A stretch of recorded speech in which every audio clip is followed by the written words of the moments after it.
Hello guys, my name is Orest and currently I am situated in the town of Okhtyrka. This is the far northeastern corner of Ukraine, and this city is one of the most badly damaged in all of Ukraine that suffered during the Russian invasion. And the most courageous thing is that despite the tremendous supremacy of the Russian forces, the town of Okhtyrka was never captured, even it was besieged. However, the cost of this resistance is very, very high. So you probably noticed behind me a huge devastation.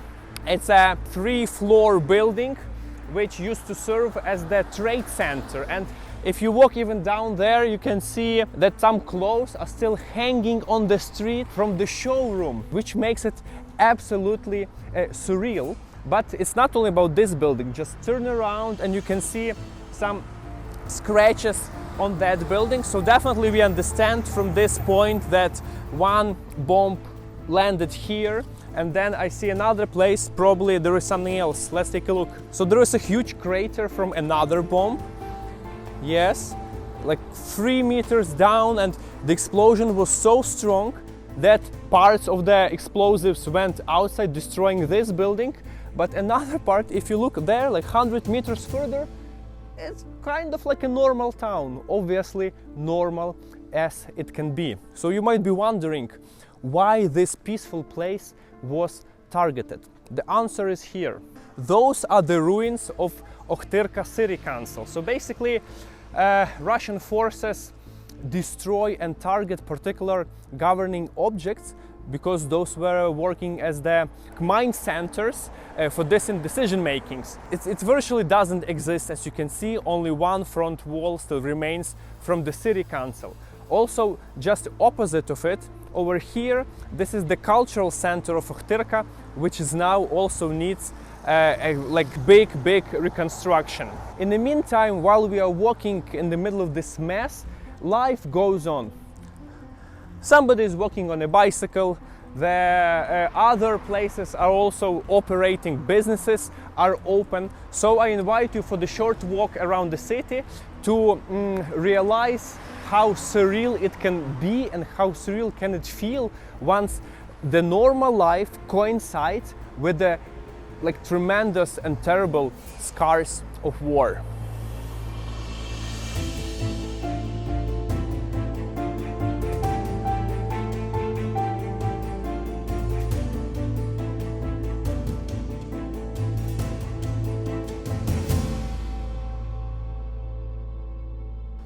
This is the backyard of the city hall.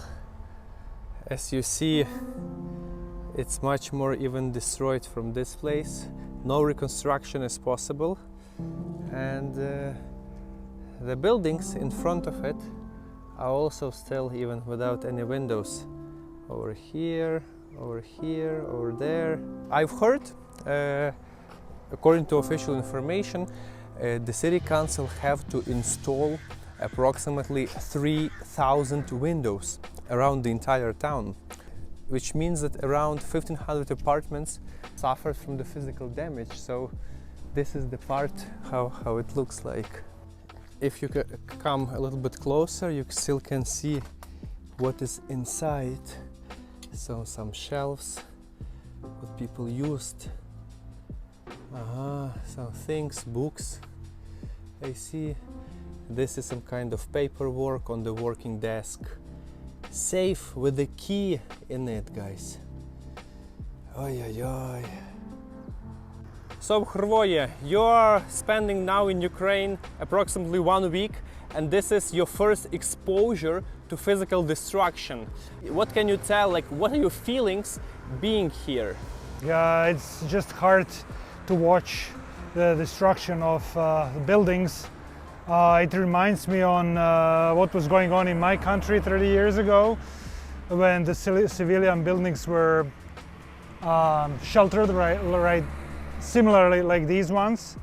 Yesterday I was also shocked when I saw the people in the huge buildings in their apartments living in such place that are devastated by bombarding. So it's a lot of emotions. It's very hard feeling and a sort of pressure, kind of, you know, PTSD, since it's the pictures of what I've seen when I was much younger in Croatia 30 years ago. Now it's coming back by, you know, seeing these images here again. By this time, there are different reconstruction programs are initiated in Ukraine, and definitely this place is about to be reconstructed, one of the first one in Okhtyrka, I hope.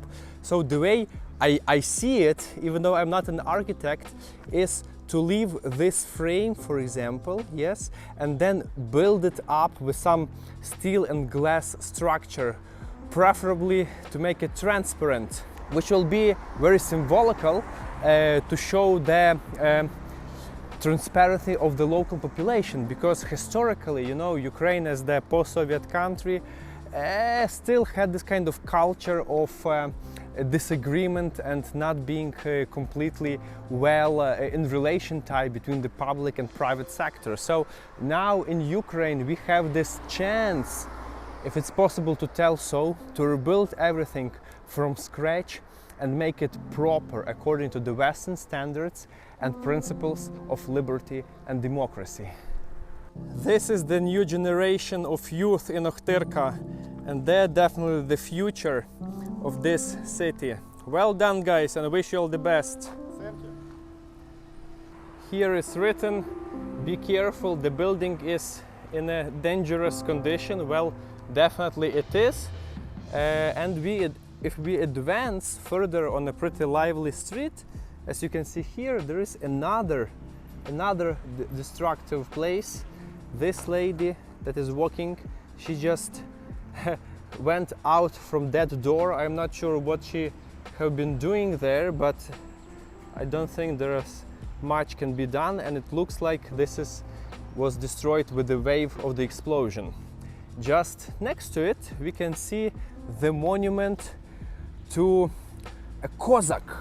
This is the example of, let's say, Ukrainian samurais, and Cossacks are free-spirited people, warriors that were actually resettling on those lands in eastern Ukraine, since there were much more free space.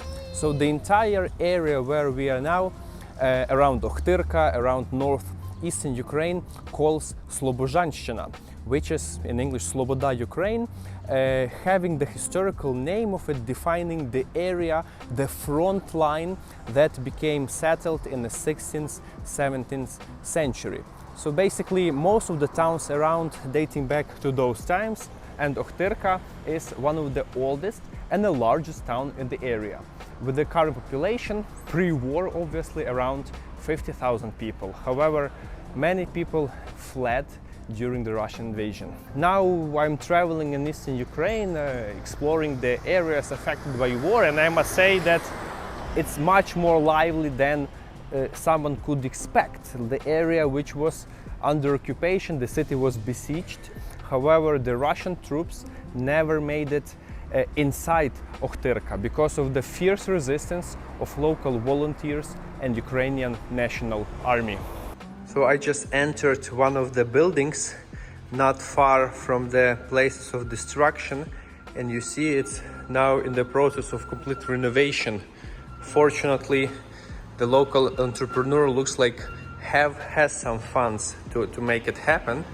And basically, let's go out on the street to the square, and this is what you have already seen from the lower section. Yes, the city hall.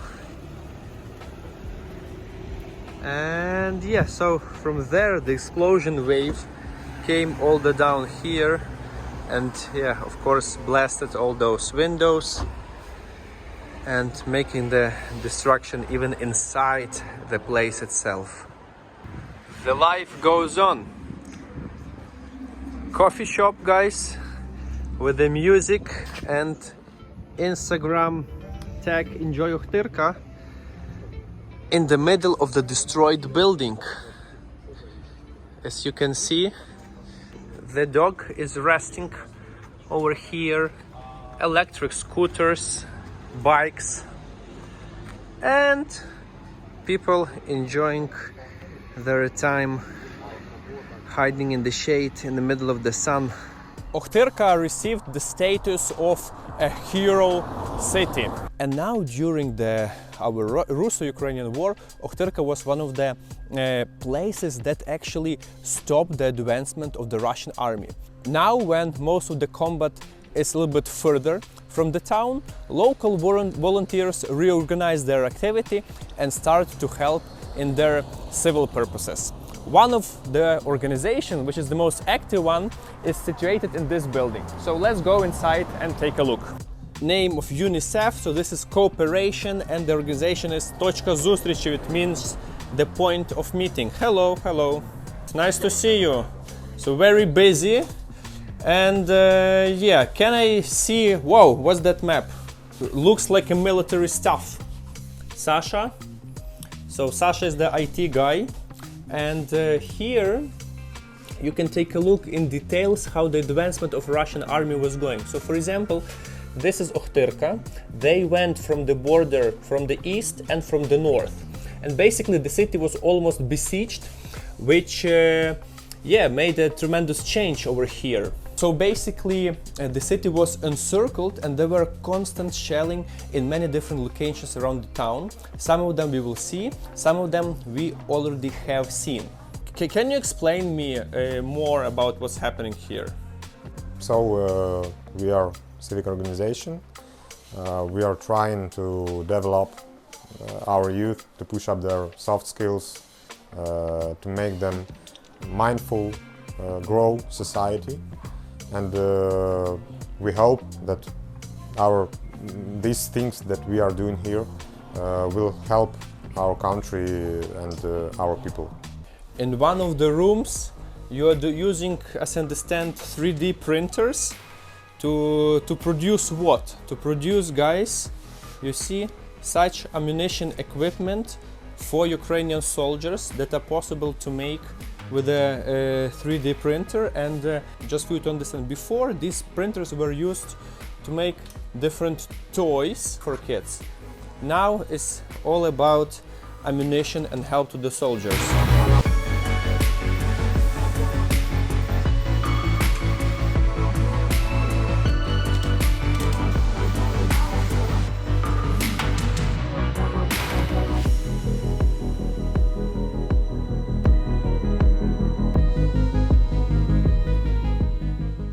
This, guys, you see, it's like the handle is made for this kind of gun, and the process is being done over here.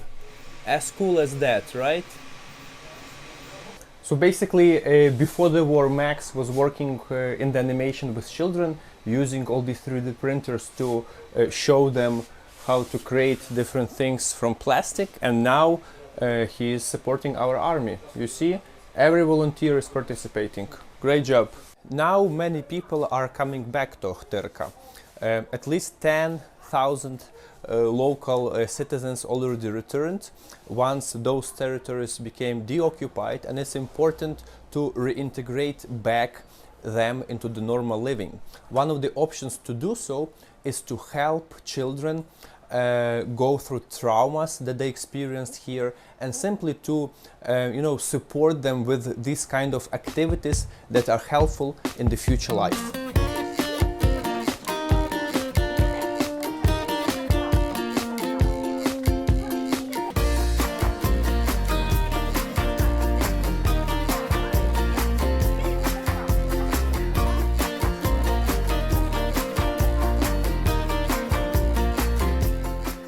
This is Natalia, the local volunteer who is taking care of children, and you are doing a great job, really. Also being a psychologist, as I understand. Okay, great stuff. And I will not disturb you. See you soon, yeah? Goodbye! Bye-bye! The program is pretty busy here. As you can see, there is a schedule for every week of the day about what they are doing. If you would like to somehow cooperate with their organization, I'm going to provide the link down below this video how you can contact the guys directly and simply enhance integration of Okhtyrka into the peaceful life. Stay with Ukraine, and we will in the meantime carry on. You might be wondering what is this abandoned kind of place, but this is the area of the warehouse of the guys. So inside there is a storage, as you can see. They already gathering some things to do some reconstructions around and, you know, ready to receive humanitarian aid. And this square, according to the plan, will be a public space. So of course they will take care of it. They'll maybe put like a stage over there to conduct some concerts, and people simply will hang out. So I really hope that this facility around will be a good example how revitalization is being done in post-war areas in Ukraine, and definitely there are many examples in other parts of the industrialized world how you can reconsider forgotten places like those and bring life back to them. Here, guys, we can see the Star Bus. It's another hangout place for the local youth community. And what's inside? It's a bar, as I understand. And a place to hang out. Okay, so let's start the party. Amazing. So the story behind this Star Bus is the following. It was a regular cafe. However, the COVID really hit that business very hard. And eventually the guys from the youth organization told him, well, if you don't have a business anymore, let us take over. We can take care of the bus itself, and also it will serve as the venue for youth of your city to hang out and spend time much more useful as opposed to simply doing nothing on the streets. Many places in cities and towns of eastern Ukraine look like this. So basically it's a combination of neglected post-Soviet architecture and other things that can be done much better. However, sometimes in the middle of nowhere you can see such huge mansions. So this is actually a very interesting story behind this one in particular, which is actually on sale, as you can see on the advertisement. It was built by the local judge who thought he is very powerful and can do everything he can. So basically he started the construction without special permission, and once the building was done, there was time to make all the proper paperwork. However, fortunately for the community, it never happened because there is a river just nearby, making the entire area around forbidden to build such buildings. So now the judge eventually understood that he cannot do anything with the building, and he tries to sell it. And obviously everybody understands there is no real value in it apart from the construction materials itself. And this actually tells that this, tough macho culture going from the Soviet Union, when bureaucrats, when people close to the government or judges can do everything, is actually going away. So in Okhtyrka the fundamental changes are happening at this very moment, and as you can see on the example of the youth organization, this is the next generation which will stay here, which didn't run away from the war, and which will develop the city in the nearest future.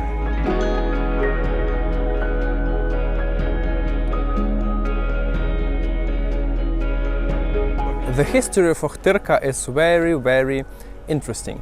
It used to be the frontier settlement in Sloboda, Ukraine, which is the historical area of those regions where we are now. And Okhtyrka is unique in the sense that they are still using this old administrative division in order to indicate parts of cities, naming them sotni, which means hundreds. I never actually noticed this in any other town in Ukraine, and that's really cool, I believe, giving it extra special feel down here.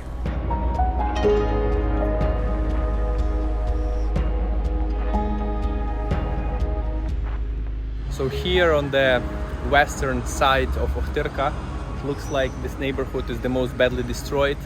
A few buildings around are in this condition that you can see. One section is completely wiped out. Obviously no people can live. There are casualties and some toys that commemorate those who've fallen. The entire rooftop is done, and who knows how deep it goes down inside. We cannot enter. It's written, it's dangerous zone, please don't go. And there are local residents. Let's go and speak to them, what they will tell us. We came to this place yesterday.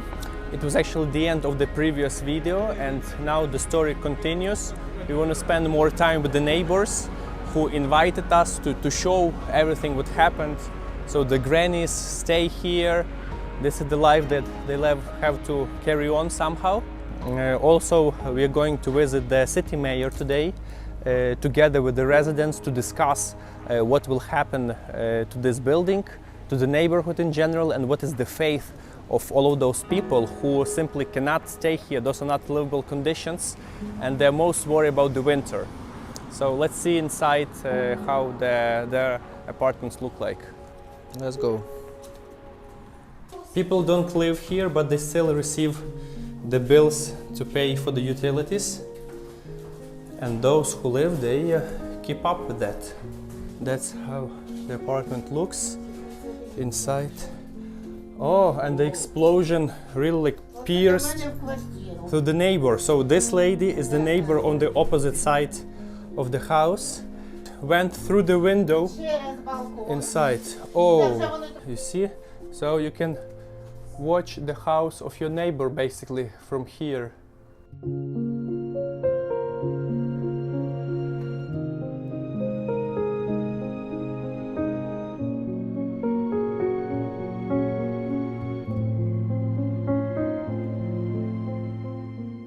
This lady is talking and she has a smile on her face still. So many people approach this with satiric feelings nowadays, once they are passed through experience. Yeah, it is definitely impressive. Also, this is damaged, as you can see, the shelf, and yeah, some explosions over there. Ukrainian kitchen with flowers, resembling that the life is going on. And yeah, another scar of war, and the view. So basically it came from somewhere here. The building opposite is also badly damaged, without any windows, as you can see, guys. Here you can see the balcony, which is in a very bad condition too. The explosion was that powerful that it reached the opposite side of the house and also damaged this building. Now in Ukraine we have a regulation that if there is a risk of attack, you have to be hiding at least behind 2 walls from the source of explosion. But as we see here, it reached all the way through 3 walls. Can you imagine? So we are entering another apartment, neighbors, and just to experience that it's not only one apartment but quite a few that were damaged in this building. No light here. You see there, simply with the carpet they protect the window. Oh, something on the ceiling, and the opposite window is also damaged. It's kind of messy because they have to rearrange stuff in the apartment probably, but... And the kitchen, also without any windows. Oh, the part of the wall is damaged. Aha, completely. And there is like even a hole over there, guys, you see? Oh.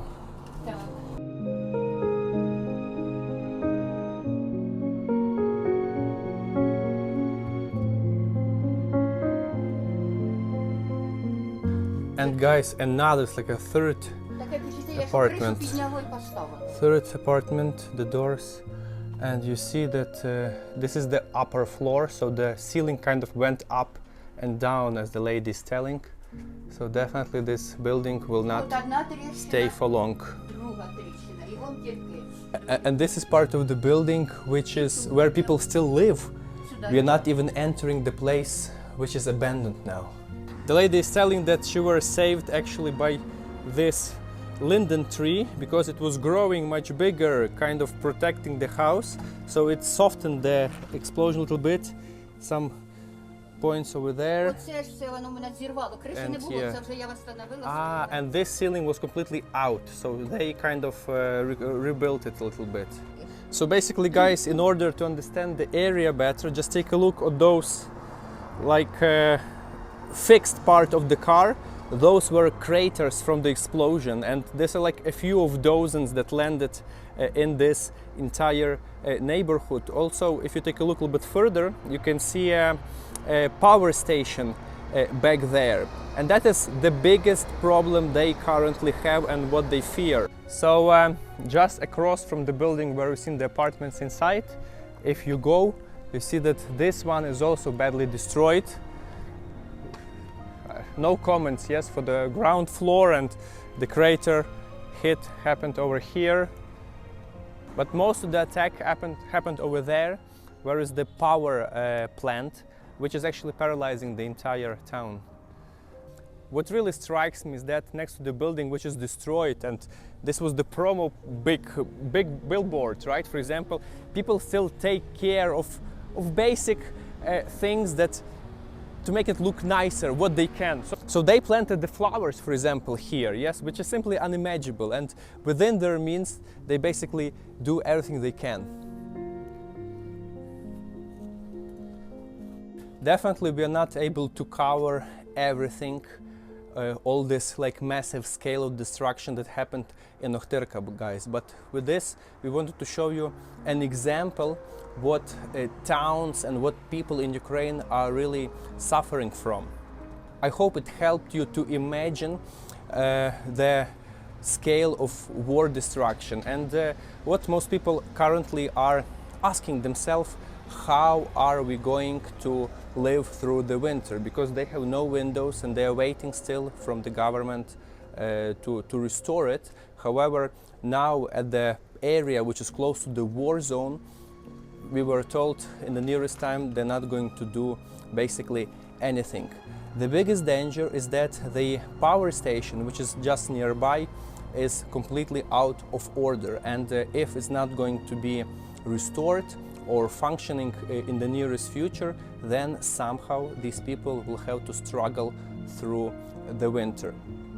I think here on this very emotional moment we can finish the overview of Okhtyrka, guys. Thank you for watching. Please remember there is war happening in Ukraine still, and we will continue exploring the deoccupied areas of the East. So looking forward to see you in the upcoming video. Please subscribe if you didn't do so, and stay safe, of course. Hope to see you soon.